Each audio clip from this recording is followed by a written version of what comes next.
मानिसहरू सदियौंदेखि एक रहस्यको बारेमा सोचिरहेका छन्। के समयको यात्रा सम्भव छ? समय यात्रा जसमा मानिस भविष्य वा भूतकालतर्फ फर्कन सक्छ। विज्ञानले यसबारे गहिरो अध्ययन गरेको छ।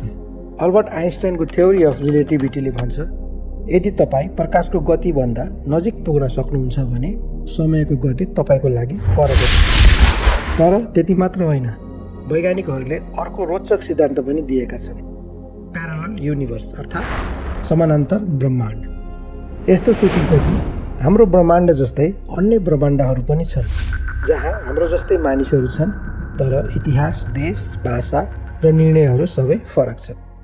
तपाईँ अहिले यो भिडियो हेर्दै हुनुहुन्छ, तर अर्को ब्रह्माण्डमा तपाईँ सायद कुनै अरू काम गरिरहनु भएको छ। के यो सम्भव छ त?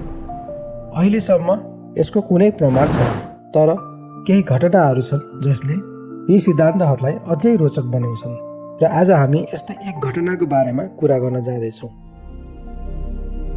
एक यस्तो मानिसको जसले त्यस्तो देशबाट आएको दाबी गरे जुन देश हाम्रो दुनियाँमा कहिल्यै थिएन। देशको नाम थियो टौरेट।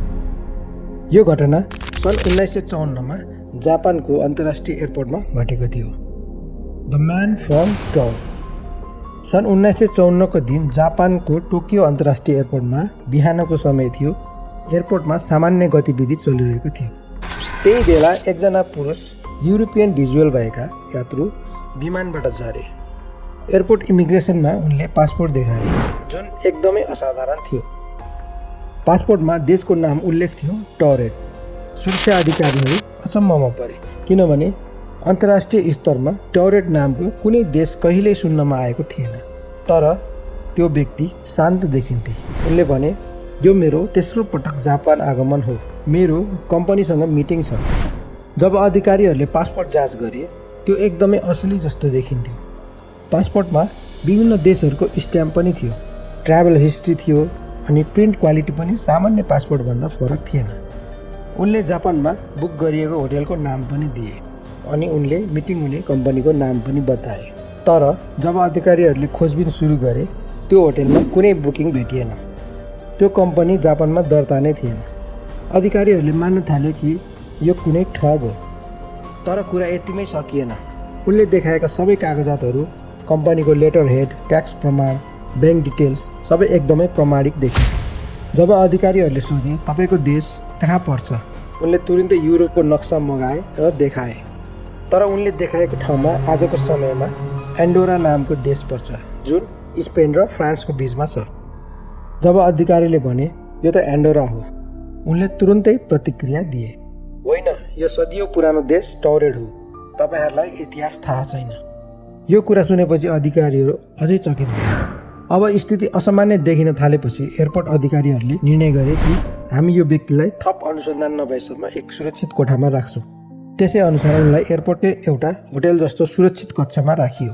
2 जना सुरक्षाकर्मी बाहिर राखिए। झ्यालहरू बन्द थिए, केवल ढोका मात्र आवागमनको माध्यम थियो। रातको समयमा उनलाई त्यहीँ राखियो। तर बिहान जब अधिकारीहरू फर्किए, त्यो मानिस कोठाबाट गायब भइसकेका थिए। न झ्याल फुटेको थियो, न ढोका खोलिएको थियो।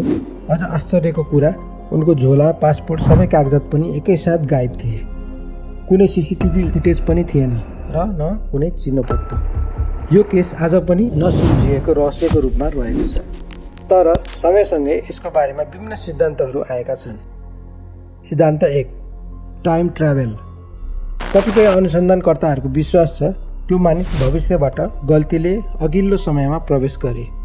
उनले हाम्रो वर्तमानमा समय बिताए र केही समयमा फेरि आफ्नो समयमा फर्किए। सिद्धान्त 2, प्यारलल युनिभर्स। अर्को मान्यता अनुसार त्यो मानिस समानान्तर ब्रह्माण्ड प्यारलल युनिभर्सबाट आएको थियो। उसको दुनियाँमा टौरेट साँच्चीकै देश हो। उसले गल्तीले हाम्रो ब्रह्माण्डमा प्रवेश गरे, यो जुन समयको असन्तुलनसँग मेल खाँदैन। सिद्धान्त 3, बनावटी कथा। केही मानिसहरू भन्छन् यो केवल एक पुरानो अफवाह हो जसमा न त फोटो छ न सरकारी प्रमाण। तर आश्चर्यजनक कुरा के छ भने यो कथा 70 वर्षपछि पनि इन्टरनेटमा जीवित छ। यो घटना विज्ञान र यथार्थ बीचको सीमा चुनौती दिने एउटा रहस्यमय केस हो। हामीसँग न प्रमाण छ न त निष्कर्ष, तर संसारभरि लाखौँ मानिस यो घटनालाई आज पनि एउटा अनसल्भ मिस्ट्रीको रूपमा हेर्छन्। अब प्रश्न उठ्छ कि के त्यो मानिस साँच्चै थियो? उसले भने जस्तो टौरेट देश कुनै ब्रह्माण्डमा आज पनि छ, कि यो केवल एक मनोवैज्ञानिक भ्रम हो? 70 वर्ष बितिसक्यो, तर द म्यान फ्रम टौरेटको कथाले आज पनि मानिसलाई सोच्न बाध्य पार्छ। के यस्तो कथा केवल कल्पना मात्र हो, वा साँच्चै यस्तो घटना घटेको हो जसको हामीसँग कुनै जवाफ छैन? तपाईँ के सोच्नुहुन्छ? यो कथा वास्तविक हो कि बनावटी? तपाईँको विचार तल कमेन्टमा लेख्नुहोस्। यस्ता अचम्मका रहस्यमय कथाहरूका लागि हामीलाई सब्सक्राइब गर्न नबिर्सनुहोला। अर्को एपिसोडमा भेटौँला अर्को रहस्यको साथमा। धन्यवाद।